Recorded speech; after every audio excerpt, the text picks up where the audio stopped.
পড়ছি সুদীপ বসু। প্রথমে বিশেষ বিশেষ খবর। গার্ডেন রিচে বহুতল ভেঙে পড়ার ঘটনায় মৃতের সংখ্যা বেড়ে হয়েছে 12। ঘটনার তদন্তে 7 সদস্যের কমিটি গঠন করেছে কলকাতা পুরসভা।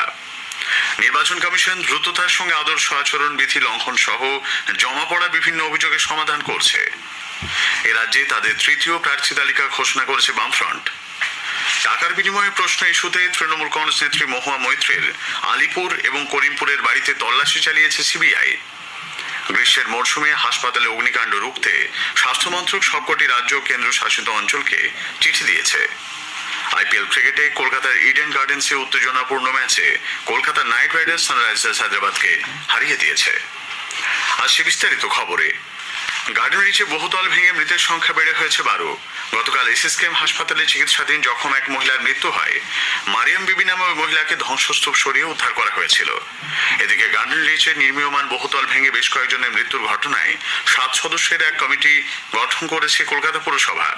রাজ্যের পুর নগর উন্নয়ন মন্ত্রী তথা কলকাতা পুরসভার মেয়র ফিরহাদ হাকিমের নির্দেশে গঠিত এই তদন্ত কমিটির চেয়ারম্যান হয়েছেন কলকাতা পুরসভার যুগ্ম কমিশনার।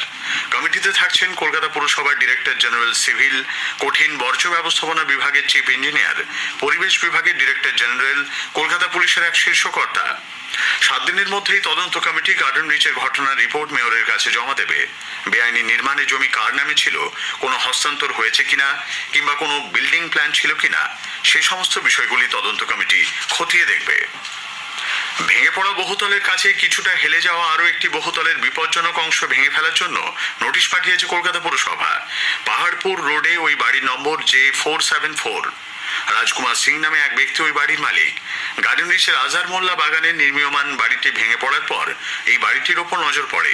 বিপজ্জনকভাবে হেলে পড়া বাড়িটি পাশের বাড়ির দেওয়াল ভেঙে ঢুকে পড়েছে। আগামী 28শে মার্চ পুরসভার আধিকারিকরা সেই বাড়িটি পরিদর্শনে যাবেন। লোকসভার নির্ঘণ্ট ঘোষণা হওয়ার আগে থেকে নির্বাচন কমিশনের কাছে আদর্শ আচরণ বিধি লঙ্ঘন সহ একাধিক অভিযোগ জমা পড়েছে।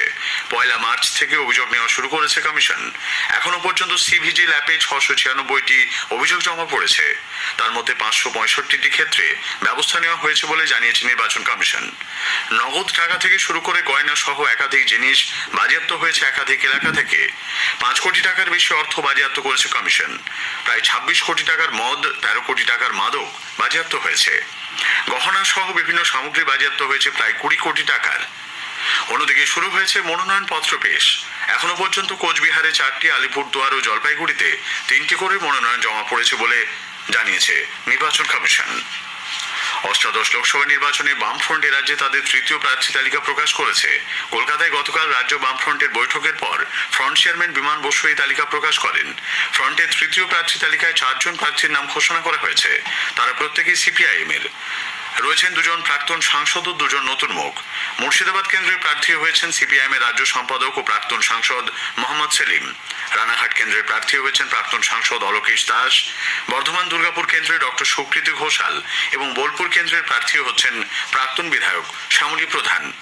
অন্যান্য আসনের প্রার্থী ঘোষণার জন্য এখন আলাপ আলোচনা চলছে বলে বিমানবাবু জানান। এখনো সব সিটে প্রার্থী নির্দিষ্ট করার ব্যাপারেতে কিছু আলোচনার প্রয়োজন আছে। সেই আলোচনাটা সম্পন্ন না হওয়া পর্যন্ত আমরা সেই লিস্ট ঘোষণা করতে পারছি না। আইএসএফের সঙ্গে এখনো আসন সমঝোতা নিয়ে কোনো বোঝাপড়া হয়নি বলেও বিমানবাবু জানান। দিল্লির মুখ্যমন্ত্রী অরবিন্দ কেজরিওয়ালের গ্রেপ্তারি গণতন্ত্রের উপর আঘাত বলে বামফ্রন্ট চেয়ারম্যান মন্তব্য করেছেন। গতকাল দলের প্রার্থী তালিকা প্রকাশের পর সাংবাদিকদের কাছে তিনি বলেন, এই পদক্ষেপের মধ্য দিয়ে স্বৈরাচারী প্রবণতা প্রকাশ পাচ্ছে। রাজ্যপাল সিভি আনন্দ বোস অবৈধভাবে নির্বাচনের কাজে হস্তক্ষেপের চেষ্টা করছেন। তৃণমূল কংগ্রেসের এই অভিযোগের প্রেক্ষিতে রাজ্যপাল গতকাল পাল্টা নির্বাচন কমিশনকে চিঠি দিয়েছেন। একই সঙ্গে রাজ্যপালের একটি ভিডিও বার্তাও রাজভবন থেকে প্রকাশিত হয়েছে। সেই বার্তায় রাজ্যপাল জানিয়েছেন, পঞ্চায়েত ভোটে রাজ্যে হিংসা ও ভয়ের পরিস্থিতি তৈরি হয়েছিল। লোকসভা নির্বাচনে তার পুনরাবৃত্তি ঠেকাতে তিনি সচেষ্ট হয়েছেন। নতুন একটি ইমেল আইডি খুলে তিনি সরাসরি মানুষের সঙ্গে যোগাযোগ গড়ে তুলে ভয়ভীতি কাটানোর চেষ্টা করছেন। তবে কোনোভাবেই তিনি নির্বাচনী প্রক্রিয়ায় হস্তক্ষেপ করছেন না বলেও রাজ্যপাল স্পষ্ট জানিয়েছেন। দলের ড্রপ বক্সে কে বা কারা টাকা দিয়েছে কেন্দ্রীয় সরকারের নয়া আইনের জন্যই তা জানা সম্ভব নয় বলে তৃণমূল কংগ্রেস জানিয়েছে। দলের নেতা কুণাল ঘোষ গতকাল তৃণমূল ভবনে আয়োজিত এক সাংবাদিক বৈঠকে বলেন, দলের সদর কার্যালয়ে যে ড্রপ বক্স রাখা হয়েছে বন্ড কেনার জন্য, সেখানে যারা টাকা দিয়েছেন নিয়ম মেনে নামের পরিবর্তে তারা আলফা নিউমারিক কোড ব্যবহার করায় দাতার নাম বা ঠিকানা জানা সম্ভব নয়। গ্রীষ্মের মরশুমে হাসপাতালে অগ্নিকাণ্ড রুখতে স্বাস্থ্য মন্ত্রক সবকটি রাজ্য এবং কেন্দ্রশাসিত অঞ্চলকে চিঠি পাঠিয়েছে। মুখ্য সচিবদের লেখা চিঠিতে অবিলম্বে অগ্নিকাণ্ড রুখতে পদক্ষেপ করতে বলা হয়েছে। কেন্দ্রীয় স্বাস্থ্য সচিব অপূর্ব চন্দ্র লিখেছেন, গ্রীষ্মকালে তাপমাত্রা ঊর্ধ্বমুখী হওয়ার প্রেক্ষিতে অগ্নিকাণ্ডের আশঙ্কা বাড়ে। তিনি রাজ্য স্বাস্থ্য দপ্তর এবং রাজ্য বিপর্যয় মোকাবিলা বাহিনী SDRF এর মধ্যে সমন্বয় রক্ষা করে কাজ করার উপর জোর দিয়েছেন। হাসপাতালগুলিকে নিয়মিত অগ্নি নির্বাপন ব্যবস্থা পরীক্ষা করে দেখতে বলেছেন তিনি। স্থানীয় সংবাদ শুনছেন আকাশবাণী কলকাতা কেন্দ্র থেকে। এখন বিজ্ঞাপন। গত 5 বছর ধরে আমাদের থেকে দিল্লির জমিদাররা 4,60,000 কোটি টাকা কর হিসেবে নিয়ে গেছে, অথচ আমাদের হকের 1,60,000 কোটি টাকা জোর জবরদস্তি আটকে রেখেছে। আপনার কি মনে হয় এটা ঠিক?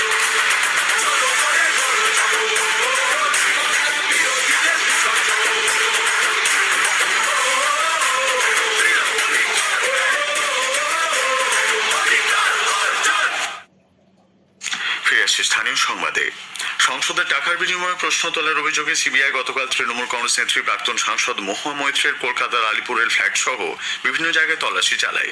আলিপুরের রত্নাবলী আবাসনের 9 তলার ওই ফ্ল্যাটটি অবশ্য মহুয়ার বাবা দীপেন্দ্রলাল মৈত্রের নামে। প্রায় ঘন্টা 7 তল্লাশি চলে। এদিকে মহুয়া মৈত্রের কৃষ্ণনগরের কার্যালয়েও গতকাল হানা দেয় সিবিআই আধিকারিকদের দল। দুপুর 3টে নাগাদ সিদ্ধেশ্বরী কালীবাড়ির কাছে ওই কার্যালয়ে পৌঁছন তারা। পরে কার্যালয় সংলগ্ন একটি বাড়িতেও যান। প্রায় 2.5 ঘন্টা তল্লাশি চালিয়ে সেখান থেকে বেরিয়ে যায় তদন্তকারী দল। তল্লাশি চলে করিমপুরের মহুয়ার ভাড়া বাড়িতেও। প্রদেশ কংগ্রেস সভাপতি অধীর রঞ্জন চৌধুরী তল্লাশি নিয়ে সরব হয়েছেন। বহরমপুরে জেলা কংগ্রেস কার্যালয়ে গতকালের সাংবাদিক বৈঠকে তিনি বলেন, এটা কিছু যেটা পলিটিক্স অফ ভেন্ডেটা, যাকে আমরা ভেন্ডেটা পলিটিক্স বলি, মহুয়া মৈত্রের বিদেশে প্রতিহিংসার রাজনীতি চরিতার্থ করবার জন্য এই সিবিআই। বাকি এর মধ্যে অন্তর্নিহিত কিছু আছে বলে আমার মনে হয় না। করিমপুরে মহুয়ার বাড়িতে হানা আসলে এক গভীর ষড়যন্ত্র বলে তৃণমূল কংগ্রেস অভিযোগ করেছে। ভোটের মুখে দলীয় প্রার্থীকে পর্যদস্ত করতেই এই কেন্দ্রীয় এজেন্সির ব্যবহার বলে তৃণমূল নেতা কুণাল ঘোষ মন্তব্য করেছেন। তিনি বলেন, ইডির হাতে দিল্লির মুখ্যমন্ত্রীর গ্রেপ্তারি এবং সিবিআই, ইডি, আয়কর বিভাগকে পশ্চিমবঙ্গের তৃণমূল নেতাদের বাড়িতে পাঠিয়ে হেনস্থা থেকে প্রমাণিত হচ্ছে বিজেপি মরিয়া হয়ে উঠেছে। বিজেপি রাজ্য সভাপতি সুকান্ত মজুমদার বলেছেন, নিজের সংসদের লগইন আইডি পাসওয়ার্ড মহুয়া একজন ব্যবসায়ীকে দিয়েছেন। এই অপরাধে তার গ্রেপ্তার হওয়া উচিত। উনি ওনার পাসওয়ার্ড, লগইন পাসওয়ার্ড টাকার বিনিময়ে বা উপহারের বিনিময়ে উনি এমন ব্যক্তিকে দিয়েছিলেন যিনি বিদেশ থেকে লগ ইন করেছিলেন, এবং সেটি একটি বিজনেস হাউস। স্বাভাবিক সিবিআই তো যাবে, অ্যারেস্ট হতে পারেন। নিয়োগ দুর্নীতি তদন্তে ইডি রাজ্যের মন্ত্রী চন্দ্রনাথ সিংহর বোলপুরের বাড়িতে তল্লাশি চালিয়ে নগদ 41 লক্ষ টাকা বাজেয়াপ্ত করেছে। বাজেয়াপ্ত হয়েছে বেশ কিছু নথিপত্র ও মন্ত্রীর মোবাইল ফোন। 14 ঘন্টারও বেশি সময় তল্লাশি চলে রাজ্যের ক্ষুদ্র ও কুটির শিল্প মন্ত্রীর বাড়িতে। তবে তদন্তে তিনি সহযোগিতা করেছেন বলে দাবি চন্দ্রনাথ সিনহার। লোকসভা নির্বাচনে অবৈধ অর্থের ব্যবহার রুখতে আয়কর দপ্তর একটি 24 ঘন্টার কন্ট্রোল রুম চালু করেছে। আগামী 4 জুন পর্যন্ত এই কন্ট্রোল রুম সারাদিন খোলা থাকবে। রাজ্যের মানুষ টোল ফ্রি নম্বর বা ল্যান্ডলাইনে ফোন করে অবৈধ অর্থের ব্যবহার সম্পর্কে অভিযোগ জানাতে পারবেন। টোল ফ্রি নম্বর হলো 1800-345-5544।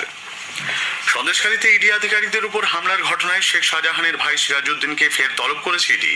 আগামী 27 মার্চ তাকে সিজু কমপ্লেক্সে হাজিরা দিতে বলা হয়েছে।